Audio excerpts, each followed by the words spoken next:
मित्रों,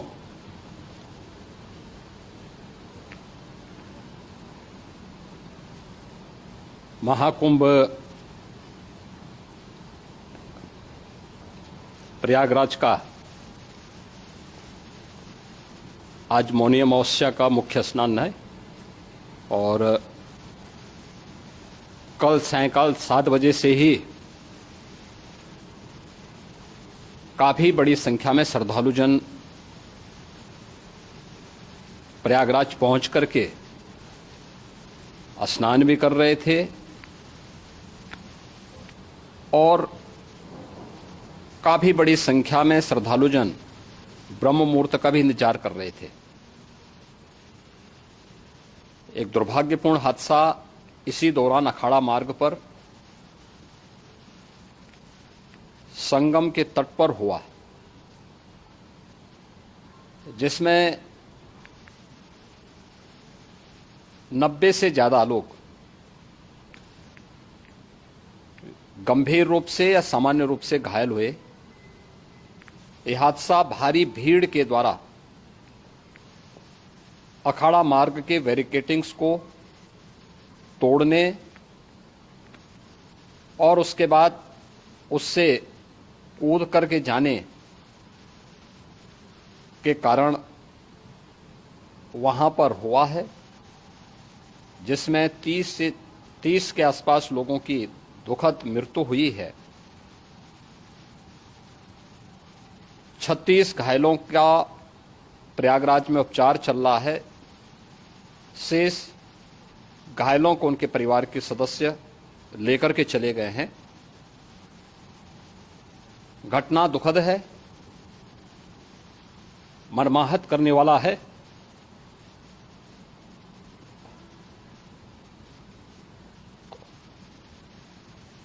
उन सभी परिजनों के प्रति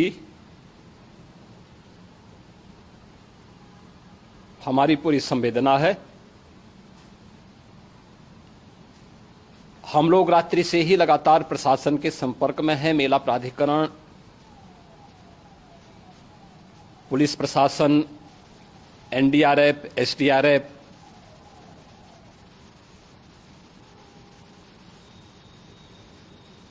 और भी अन्य जितने भी व्यवस्थाएं हो सकती थी उन सबको वहां पर तैनात किया गया है। परिणाम उसी का है कि हादसे के कुछ ही देर के बाद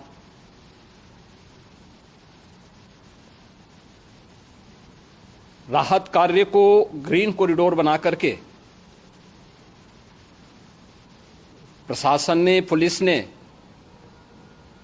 एनडीआरएफ और एसडीआरएफ के स्वयंसेवकों ने सभी लोगों को हॉस्पिटल तक पहुंचाने का काम किया है।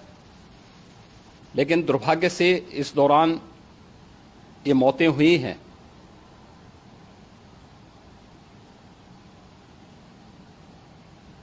स्वाभाविक रूप से इन सब मुद्दों पर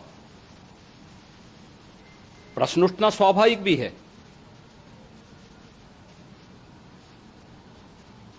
उपचार के बाद बहुत सारे लोग अपने परिवारजनों के साथ जा चुके हैं, उनके परिवार के लोग ले जा चुके हैं। जो बाकी बचे हैं उनका उपचार चल रहा है। उपचार के सारे इंतजाम वहां किए गए हैं।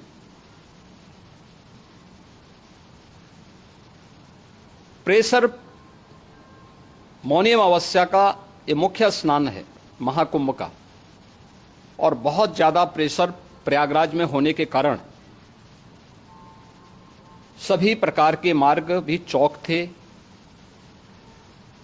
रात्रि से ही प्रशासन उन मार्गों को खुलवाने और स्थिति को सामान्य करने के लिए पूरी तत्परता के साथ लगा भी रहा।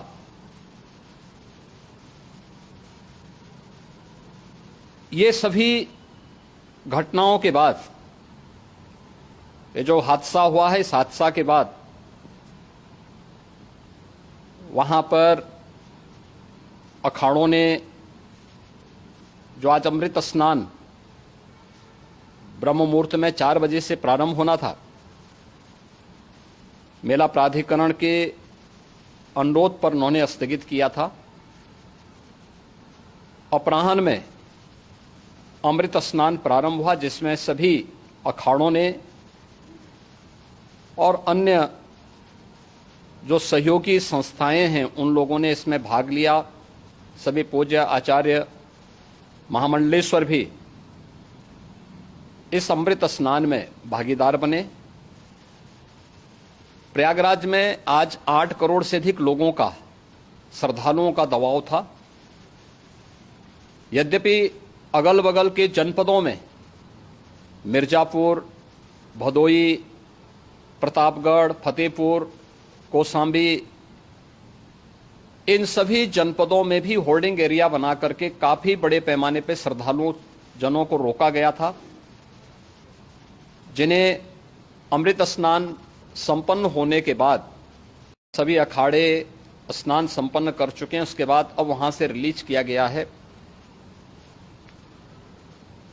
इतना भारी दबाव ये पहली बार वहां पर देखने को मिला था, और जिसके बारे में हम लोगों ने पूरे इंतजाम करने के प्रयास भी किए गए थे।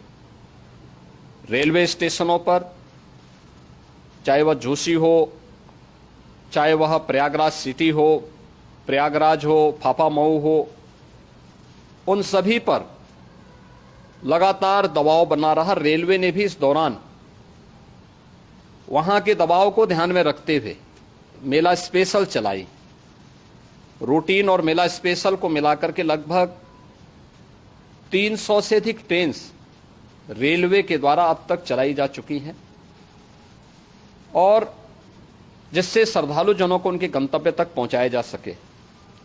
उत्तर प्रदेश परिवहन निगम ने भी अपनी 8000 से अधिक बसेज श्रद्धालु जनों को उनके गंतव्य तक पहुंचाने के लिए लगाया हुआ है, और जिससे उन सबको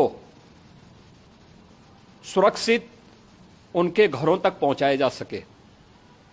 दिन भर स्मूथली, बहुत ही सुगमता के साथ पूरा स्नान इसके बाद हुआ है, जिसमें पूज्य शंकराचार्य, आचार्य महामंडलेश्वर, वरिष्ठ संतजन और सभी अखाड़ों ने इसमें पूरा सहयोग भी किया और पूरे कार्यक्रम को सकुशल संपन्न करने में अपना योगदान भी दिया है। ये सभी घटनाएं मर्माहत करने वाली भी हैं और एक सबक भी है, लेकिन हादसे के तह में भी जाने की आवश्यकता है, और इसी दिशा से सरकार ने भी तय किया है कि हम इसकी एक जुडिशियल इंक्वायरी भी करेंगे, क्योंकि कई बार रिव्यू होने के बाद स्थानीय स्तर पर हर प्रकार की सतर्कता के बाद आखिर कहां से ऐसे हादसे फिर भी होते हैं और हुए हैं। इसके लिए हम लोगों ने न्यायमूर्ति हर्ष कुमार के नेतृत्व में पूर्व डीजी श्री वीके गुप्ता और retired IAS Shri DK Singh, इन 3 सदस्यीय जुडिशियल कमीशन को भी इसके लिए गठित किया जा रहा है। इन सभी अन्य कार्यों के साथ साथ हम लोगों ने वहां की पूरी घटना पर आज पूरे दिन भर एक एक घटना को लेकर के मुख्यमंत्री का जो कंट्रोल रूम था, उस कंट्रोल रूम से भी, चीफ सेक्रेटरी के कंट्रोल रूम से भी, डीजीपी के कंट्रोल रूम से भी लगातार इन चीज़ों की मॉनिटरिंग की जाती रही। दिन भर बैठक चली है और लगातार एक एक घटना को लेकर के वहां पर प्रशासन के साथ संवाद भी रहा है, विभिन्न अखाड़ों के साथ संवाद रहा है, अन्य संतों के साथ भी दिन भर हम लोग संवाद बनाते रहे हैं। प्रातःकाल से आदरणीय प्रधानमंत्री जी का, माननीय गृह मंत्री जी का, माननीय राष्ट्रीय अध्यक्ष जी का, अन्य तमाम केंद्रीय मंत्रियों का, माननीय रेल मंत्री जी का, प्रदेश की माननीय राज्यपाल महोदया का भी समन्वय बराबर आवश्यक दिशा निर्देश भी और मार्गदर्शन भी प्राप्त होता रहा। इसको लेकर के यहाँ पर सरकार ने उसे नीचे मजबूती के साथ उतारने का कार्य करने का प्रयास किया। घटना अत्यंत दुखद है।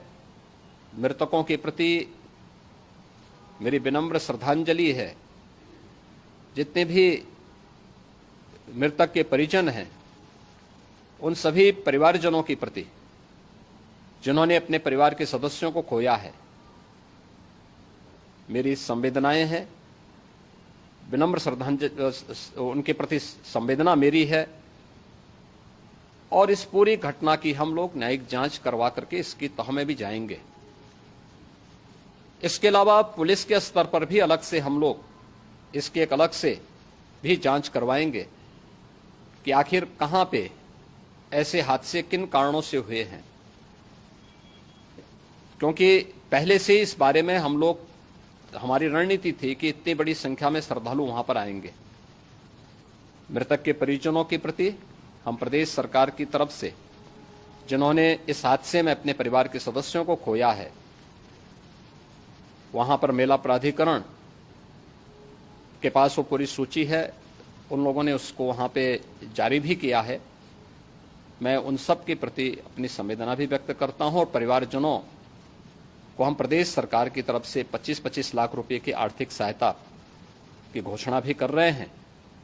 और न्यायिक आयोग इस पूरे मामले को देख करके एक समय सीमा के अंदर राज्य सरकार को अपनी रिपोर्ट देगा और इसमें आने वाले समय में या आने वाले स्नान के लिए भी हम और कैसे व्यवस्था को और सुदृढ़ किया जा सकता है, इसके बारे में भी कल मुख्य सचिव और डीजीपी स्वयं एक बार प्रयागराज जाकर के उन सभी मुद्दों को देखेंगे। आवश्यकता पड़ती है तो फिर इसमें, यद्यपि आज प्रदेश सरकार के तमाम वरिष्ठ अधिकारियों को हम लोगों ने अलग अलग स्थानों पर वहां लगाया गया था और वे सभी पूरी तत्परता के साथ, प्रमुख सचिव नगर विकास वहीं थे, पीडब्ल्यूडी के प्रमुख सचिव भी वहीं पे थे, पावर कारपोरेशन के चेयरमैन भी वहीं पे मौजूद थे, जिन एक एक मुद्दों पर वहां पर वे लोग लगातार निगाह रखे हुए थे। लेकिन दुर्भाग्यपूर्ण घटना और ये मर्माहत करने वाली घटना है। मैं सभी उन पुण्य आत्माओं के प्रति अपनी विनम्र श्रद्धांजलि अर्पित करता हूं।